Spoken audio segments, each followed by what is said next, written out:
పాటు పదవరత్నం మార్పింగ్ అంట. ఏం మాట్లాడు మార్పింగ్ అట్లా, అది మార్పింగ్ అయితే మావి మార్పింగ్లే, మావి కూడా వేయాలి ఇంకా అన్ని.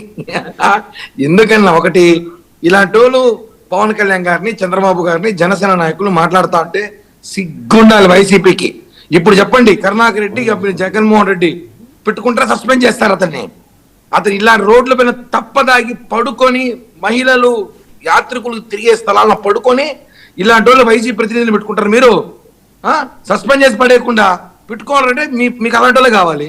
మీకు దిక్కు లేదు మీ పార్టీకి, అలాంటి పార్టీ దొంగలు డెకాయిట్లు పెట్టుకున్నప్పుడు నాకు అర్థం కాదు. మీరు సురేష్ తాగి పడిపోయాడన్న అవసరం మీద డిబేట్ అయితే నేను ప్రిపేర్ చేస్తాం. మీరు అది కాకుండా ఎవరికి తెలియని అద్భుతాన్ని మీ దగ్గరే పెట్టుకుని ఇది ఎలా ఆయన అడిగిన దానికి విజయ్ నువ్వు పంపించావు. ఇది ఇప్పుడు మాకు తెలియాలి కదా. విజయ్లో మీరు ఆయనకి మీకు వ్యక్తిగతంగా ఉంది. లాస్ట్ డిబేట్ లో కూడా మేము చూసాం. అలా కదండి, మీరు వ్యక్తిగతంగా లాస్ట్ డిబేట్ మీ ఇద్దరిది చూసాం. నేనే ఉన్నాను ఆ రోజు. మీరు ఆయన చేస్తున్నట్టుకున్నారు. చేస్తూ ఆయన రాత్రి దాగి పడిపోయిందో పొద్దున్న దాగి పడిపోయిందో పట్టుకున్నారు. కాదంటలే, కానీ దాన్ని పట్టుకొచ్చి మేము చెప్తే మేమేం చేయాలి? మీలా తిరుపతిలో మీతో పాటు తిరగాల? మీరు బాధపడకండి, ఎవరు బాధపడటం కాదు. సబ్జెక్ట్ కన్ఫైన్ అవ్వండి.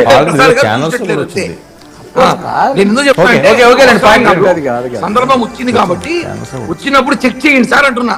తాగేసి పట్టుకుని మాట్లాడేస్తారని భయం మాకు, అంతే, ఇంకేం. ఇప్పుడు మీ సందర్భం వచ్చినప్పుడు కూడా మేము క్రాస్ చెక్ చేసాం సార్. తర్వాత మీ పార్టీ నుంచి ఏ విధంగా వచ్చిన దాని మీద లాస్ట్ టైం డిబేట్ అయింది.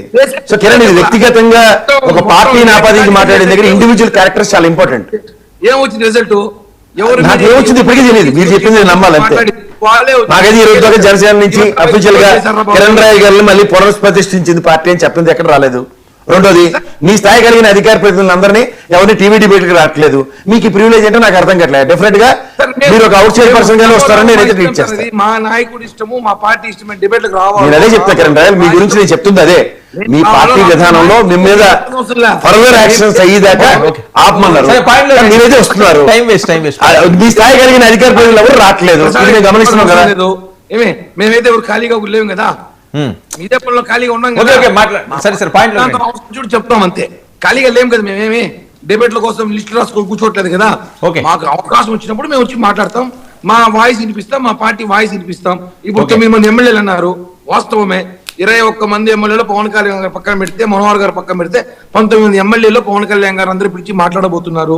ఎక్కడెక్కడ ఏ లోటుబాట్లు ఉన్నాయి, ఎక్కడ ఏ సమస్యలు ఉన్నాయి, టీడీపీలతో కలిసి పనిచేస్తున్నారా, బీజేపీతో కలిసి పనిచేస్తున్నారా, అక్కడ లోటుబాట్లు ఉన్నాయి, అధికారులు మనం మాట్లాడుతున్నారు లేదా, ఇవన్నీ కూడా జరుగుతాయి.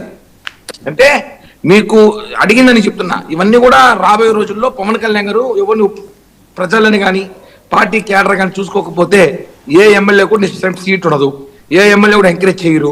వాళ్ళు పవన్ కళ్యాణ్ గారిని చూసి ఓట్లేశారు. గెలిచిన 20 మంది ఎమ్మెల్యేలు కేవలం పవన్ కళ్యాణ్ గారిని చూసి ఓట్లేశారు. ఈ విషయం తెలుసుకోవాలి. కాబట్టి పవన్ కళ్యాణ్ గారికి చూసి ఓట్లేశారు కాబట్టే ఈ రోజు వాళ్ళ బాధ్యత పవన్ కళ్యాణ్ గారిదే. అక్కడ 20 నియోజకవర్గాల్లో ఏ సమస్యలు ఉన్నా తీర్చాల్సిన బాధ్యత పవన్ కళ్యాణ్ గారిదే. అక్కడ పార్టీ క్యాడర్కి ఏ సమస్య వచ్చినా తీర్చాల్సిన బాధ్యత పవన్ కళ్యాణ్ గారిదే. కాబట్టి పవన్ కళ్యాణ్ గారి దృష్టిలో ఈరోజు పిలిపించి అందరితో మాట్లాడారు. రేపు ఎమ్మెల్యేతో మాట్లాడతారు. ఇల్లుండు పార్టీ కార్యకర్తలు, పదవులు పొందిన నాయకులందరూ మీటింగ్ ఉంది. మేము కూడా పార్టీ చాలా కమిటీలు మార్చబోతున్నాం. జనవరి కల్లా కొత్త కమిటీ, కొత్త టీంతో మళ్ళీ రాబోతున్నాం. కాబట్టి ఇవన్నీ ప్రయత్నాలు జరుగుతున్నాయి. కాబట్టి ఎవరో రకరకాలుగా 9 మంది ఎమ్మెల్యే క్లాస్ వీక్నారు, 9 ఎమ్మెల్యే చిక్కులు, అవన్నీ ఏం లేదన్నా. కేవలం అక్కడ సమస్యలు, అభివృద్ధి కార్యక్రమాలు, అక్కడ ఏమైనా చేయాలా, మనం ప్రభుత్వం నుంచి ఏమైనా సహాయం అందాలా, సెంట్రల్ నుంచి ఏమైనా సహకారం కావాలా, దీనికోసం మాత్రమే ఆడ 9 మందిని పిలిచి మాట్లాడుతున్నారు తప్ప వ్యక్తిగతంగా ఎవరిని మేమైతే జగన్మోహన్ రెడ్డి లాగా లిక్కర్ స్కాములు చేసే ఎమ్మెల్యేలు లేరు మా పార్టీలో, ఎర్రచంద్రంతో ఎమ్మెల్యేలు లేరు మా పార్టీలో, ఇసుక ముక్కుని దొంగతనం చేసి మా పార్టీలు లేరు. ఫైనల్ గా మద్యం తాగేసి రోడ్ల మీద సొక్కాలు ఇప్పేసి పడుకునే వాళ్ళు కూడా మా పార్టీలో లేరు అనుకుంటున్నాను.